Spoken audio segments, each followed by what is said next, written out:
Dans la première épître de Paul à Timothée, nous avons une prophétie qui caractérise très clairement les derniers jours de l'économie et qui correspond exactement aux paroles du Seigneur conservées par l'évangéliste Matthieu.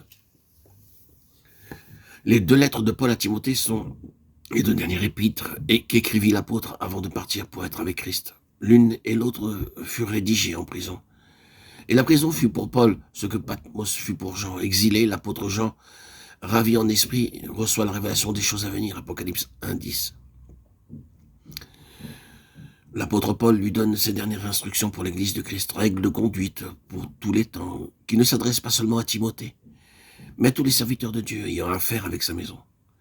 Et tandis qu'il est ainsi occupé, son regard exercé et pénétrant de voyance s'arrête sur les derniers temps. Et par le commandement express de l'Esprit de Dieu, il annonce en quelques phrases concises le danger qui menacera l'Église d'alors.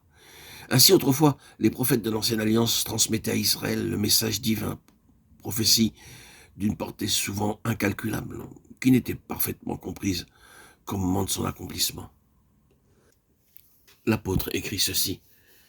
L'Esprit dit expressément que dans les derniers temps, quelques-uns abandonneront la foi pour s'attacher à des esprits séducteurs et à des doctrines de démons, par le moyen d'hypocrites menteurs qui portent sur leur conscience même la marque de la flétrissure. 1 Timothée 3:1-2.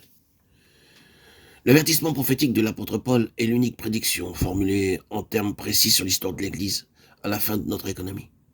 Le Seigneur a parlé d'une façon générale des dangers qui environneront son peuple au temps de la fin. Et Paul, dans son épître aux Thessaloniciens, décrit l'apostasie finale et les séductions mauvaises de l'homme de péché.